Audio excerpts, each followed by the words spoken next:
This is Business and Economy Network. Hello viewers, glad to know you are watching our program. Those of you watching us in faraway Sokoto, Abuja, Kaduna, Lagos. Those of you watching us in Enugu, those of you wherever you are watching outside the shores of Nigeria, those of you via the internet channels, I want to say this is your program. It is Business and Economy Network. Take our time to look at this. To be a success, what does it take to be a successful individual, businessman? And whatever you do, what does it take? For me, success is predicated on 3 variables, and we are looking at being focused, determination, and perseverance. Focus, determination, and perseverance. Well, these are the areas, these are the actually factors that has contributed to some of these people who want to showcase for you this week. Well, for Company in Focus, today we are showcasing Coleman Cable and Wire, and we have the Managing Director, Chief Executive Officer on the block today, and it's going to give us an insight what is making them very, very thick and unique and making them to stand out in the wiring industry or in the industrial sector of Nigeria. And not left out, for special report, today we are going to showcase an association under an able leadership of a Nigerian who have done so very well. We are presenting the Nigerian Institute of Quantity Surveyors, and we have their president, national president, in the person of Malam Muritala Aliyu, one-time Minister for State for Power, and also he's the Chief Executive Officer of Advanced Cost Consultant. It's going to be an interesting watch. Don't touch that. Not left out too, we have for Straight Talk the Director General of National Office for Technology and Transfer and Acquisition, NOTAB, in the person of Dr. Binder. It's going to be an interesting watch. All these are Nigerians who have done very well in their various field of endeavors. You can also be a success like them. Listen to them. I'll be back after this time out.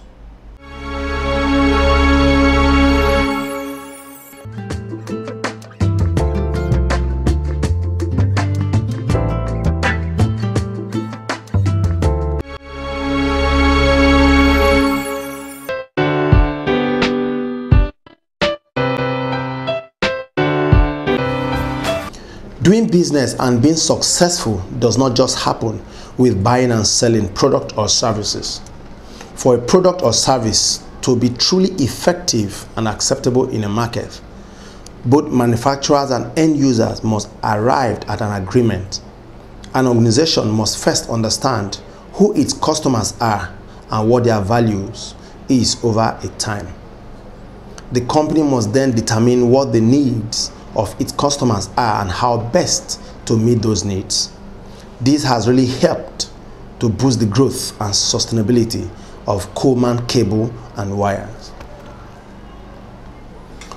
Coleman Technical Industries Limited, a company that started as a small and medium scale enterprises years back, over time and grown to the level of being associated with the international standard in the cable manufacturing business. This was achieved by the firm's ability to overcome criticism and feedback from its customers, which they take as one of their challenges, and as such work on improving upon those complaints. I think for us, it's constructive criticism is also very important. I don't think we all want to lie just on our laurels that we get good feedback. We do get good feedback. The biggest good feedback I think for us that we get is that everybody associates our standards to international standards, very high standards, European standards, American standards. Of the developed world, we get associated with that because that's the type of standard we need to be associated with. Not only the Nigerian standard, but with certain levels of standards of finishing, of utilization, of use, of packaging that seem to be associated with what you see in a foreign developed country. Secondly, what we look at is that we take constructive criticisms. We started from an SME and we've grown to being the largest.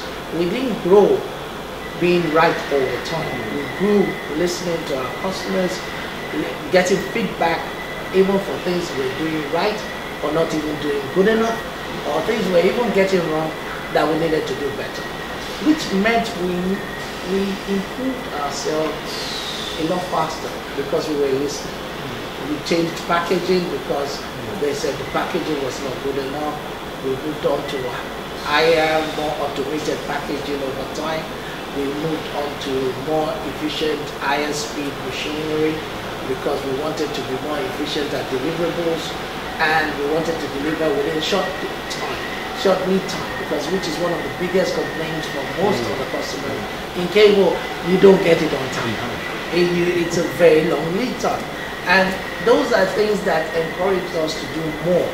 So you look at criticisms as constructive, not as things to knock you, but things to make you even do better. I could remember a couple of years ago, we got a very major order from one of the contractors for a power distribution program that to me had never been seen before, because we've been seeing quantities, but we've never seen this type of quantities before in terms of this reckoning product at that time. And this is a couple of years ago, and we at that time were already acknowledging ourselves as the biggest cable company in Nigeria.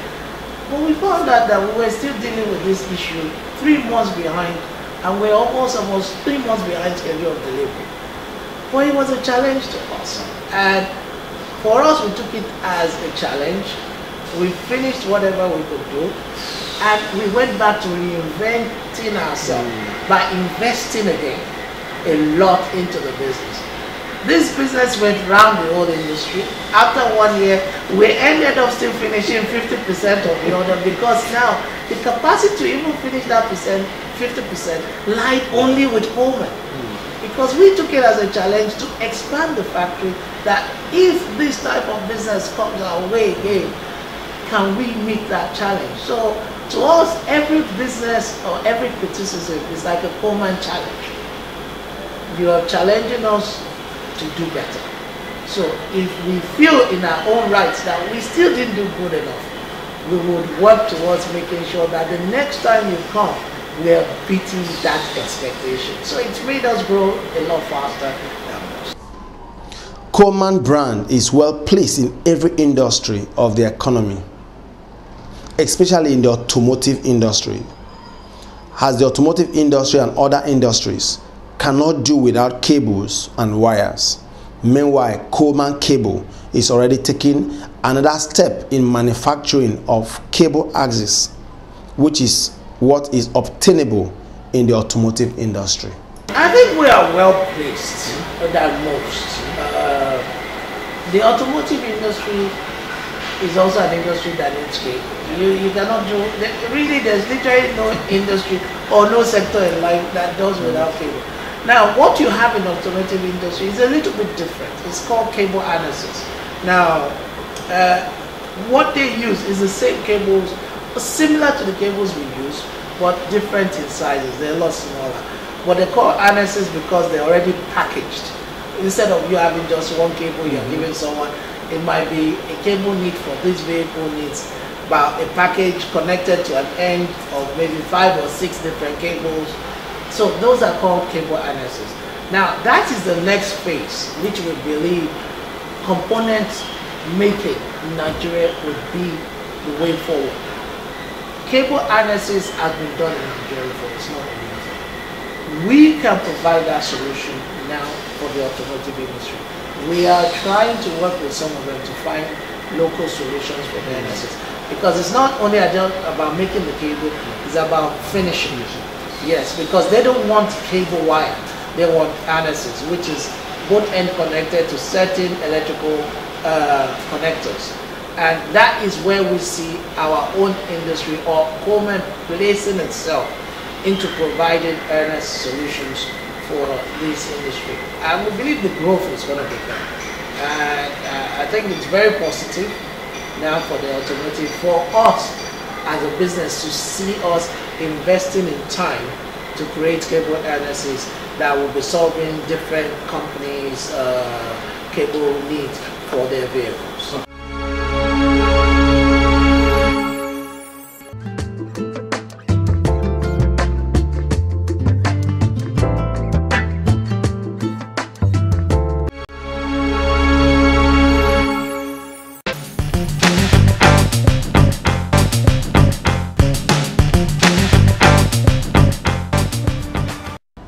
The Nigerian Institute of Quantity Surveyor was formed in 1969 by a group of Nigerians who trained and qualified to practice abroad, but upon returning home to their motherland sensed the urgent need to develop profession of quantity surveying in Nigeria by establishing this body to charter for the interests of quantity surveyors in the country, with its mission to train and produce world-class professionals. Well, let me start with the easier one, my farm. It was established in 1985 by my own colleague and partner, Salijo Ahmed of blessed memory. And I joined him in 1986 when I resigned my work at Federal University of Technology, Mina. And from then on, we've been running the farm. It started as a small farm, and now we have a fairly sizable number of professionals by the standard of Nigeria. We have about 26 professionals working with projects around the country. It has been difficult these days, but I mean, we're still on. And it is from the Associated Coast Consultants that we set up the Afri Projects Consortium, which eventually ran quite a number of projects, including the then PTF and General Muhammadu Buhari during the Sani Abacha era. It was the Afri project is still there. I'm still a director in Afri projects, but I'm back into the trench in my own line. That's Associated Coast Consultants. So, in short, we're a farm that is going on and is fine, and we're modernizing, we're building up, and we are encouraging the younger ones to, especially those we mentored, to come and take over so that the farm is perpetuated. Then the Nigerian Institute of Quantity Surveyors, of which I am now the president, it's a body that was set up in 1969 to cater for the interest of quantity surveyors in Nigeria. Mostly at that time, the training was done in the UK, not through formal institutions, but through mentorship or tutorship under quantity surveying firms. And people that came back, quantity surveyors that came back from the UK, qualified, and I came to set up the Nigerian body. And from then on, it has been growing. Today we have we're approaching 10,000 members, out of which about 3,500 are qualified members. And we have had 21 presidents on the 22nd, and a vibrant National Executive Council. The institute is not only just a platform for members to come together. We also undertake a number of things, including professional development programs. We do workshops and seminars. We examine our members to ensure that they conform to the demands of today before they qualify as members. And from the institute also, the federal government, enacted an act that put a registration body to give teeth to the profession. The registration body is what we call the Quantity Surveyors Registration Board of Nigeria. And the board superintends over the do's and don'ts of the profession. I mean, the institute also, has its own do's and don'ts, have its own ethics modules and so on. But the board is the regulatory arm of the profession, and I think that so far so good. We have an office. We started in Lagos. Today in Victoria Island, we have Victor Akan's house, where we own. In Abuja here, since we relocated about 6 years ago, we've also been trying to put up a structure a permanent structure. We have a piece of land. We are planning. The design is ready. So it's the institute is established, and so far so good.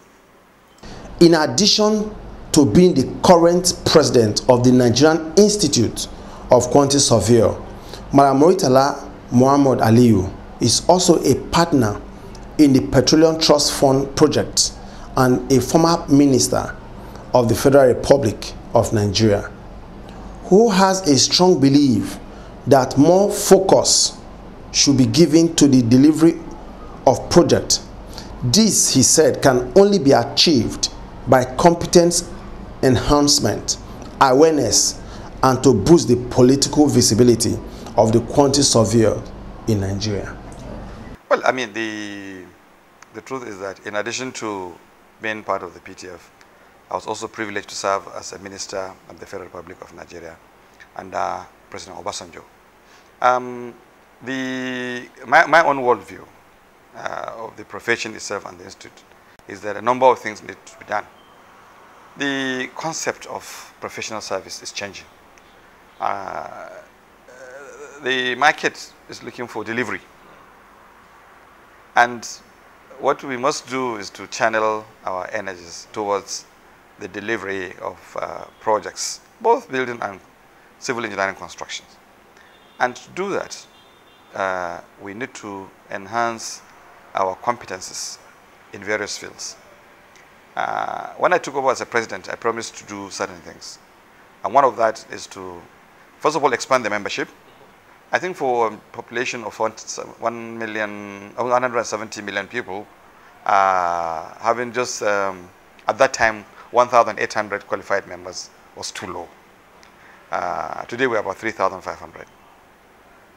Also, the quality of persons, because the international frontiers are opening up, expertise are coming from outside. If you don't measure up, again, somebody else will take your job. So we need to also enhance the quality of the membership, and that is what we've been doing. So we need a number, we need the quality enhancement, and but we also need awareness. People need to know about us, and because of that, we've taken our national activities around the country.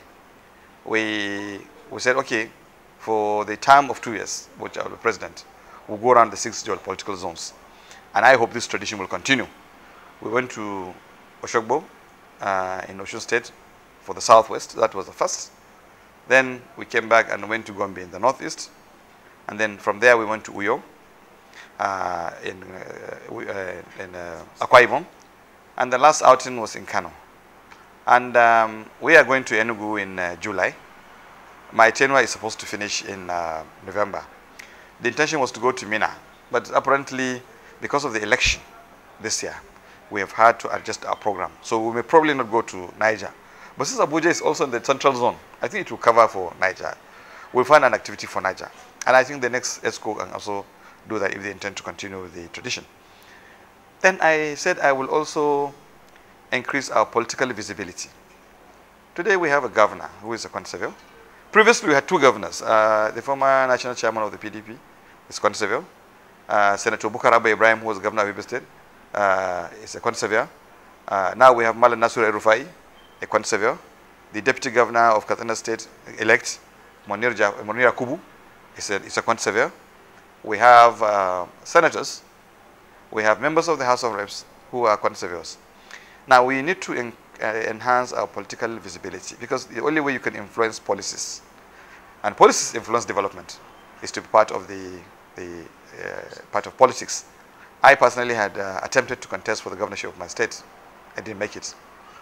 And our annual outing, when I'm going to hand over, we're going to have a talk, national talk, which will be politics, policies, and national development, the role of the professionals. That will be the cap that I will leave behind for the others to continue.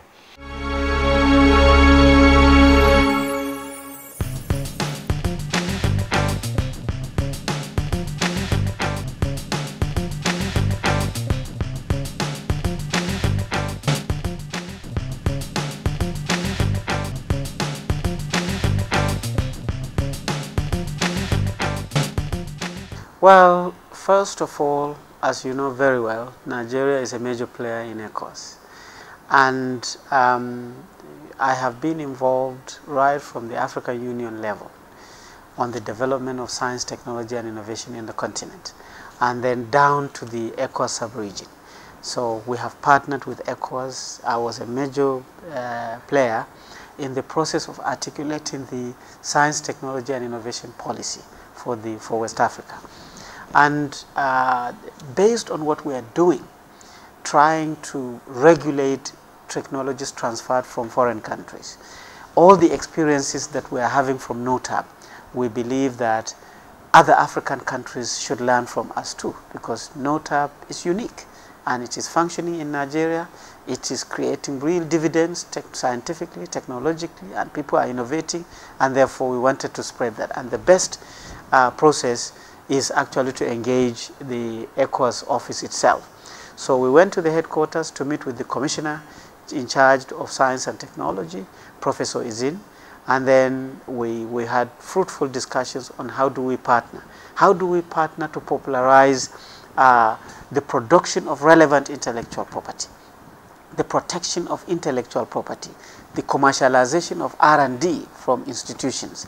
This was what we went to discuss with them to ensure that we partner. We also discussed about how do we promote girl child in science, technology, and innovation.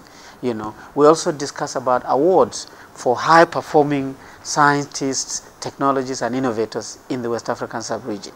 And all these are platforms for our institutions to partner, and that was what we discussed. And I was very happy with the outcome of the discussions.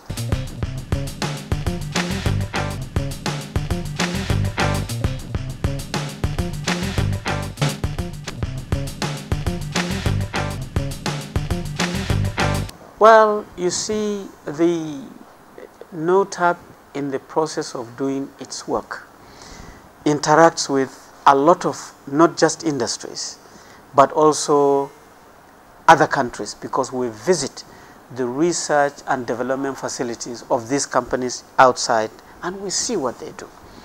And we try to partner with international organizations like UNESCO, ISESCO, UNIDO, UNDP, DFID, GTZ, all in an attempt to ensure that we reduce the gap of underdevelopment. We promote the linkage between academia and industry. We've had a number of conferences and so on and so forth. So the D8010 Technology Transfer and Exchange Network Initiative is actually the D8 countries initiative. The D8 countries composing of Malaysia, Indonesia, Iran, Iraq, all these, and Nigeria is one of them. And the initiative they started was, now that some of these countries are really making progress technologically. Iran is on a fast lane. You know, they have science and technology parks that you can compare with any on earth. They are manufacturing their vehicles. They are literally a nuclear power. When you go, they are the ones that are constructing their roads. Even under the blockades and so on, the embargoes that they are still functioning. So how do they share this expertise and know-how with the other countries became a big question mark. You go to Pakistan. Pakistan is producing motorbikes from design on paper until they roll it out of the factories. They are actually manufacturing their nuclear plants to generate electricity. They have facilities to design their own refineries. And so how do they share this know-how with other countries? You go to Bangladesh, they have a lot to do with agricultural production and processing. You go to Egypt, they have a lot to do with irrigation and so on and so forth. And you come to Nigeria, we're also picking up on a number of things. So these countries decided that these 8 countries will create a platform whereby if you have perfected a technology in your country, you'll put it in the 8-country technology transfer market. So everybody will see. Now, Nigeria has perfected a lot of technologies to do with extracting oil out of neem, making a lot of products out of neem oil, making biofertilizer out of the leftovers. That is what Nigeria has and we are putting it on the platform of sharing. Then they have a lot of nanotechnology based products from Iran to do with medical and pharmaceutical supplies and so on and so on. They put it on the website of the T10 for people to look at it and then facilitate for the transfer. A lot of agricultural processing and value addition technologies came from Pakistan and Egypt. So this is the platform, but the whole platform is that the T10 has a website. And that website, each country has got a focal point. And for Nigeria, NOTAP is the focal point for this exchange. And therefore, we now check and see the technologies that are relevant to us, technologies that we require in water purification, in electricity generation and transmission distribution, in healthcare and so on and so forth. We also ask, there is a particular area where you can put that, has anybody got technology in this area, please? And then you wait. If they have the technology, they post it, and then you start looking at the process for transferring the technology to your country. So this is literally the platform that we thought is quite useful. We are all at developing country level, but water finds its own level. Everybody is at a different level. But sharing means that we can actually go to the next level. And so far, so good.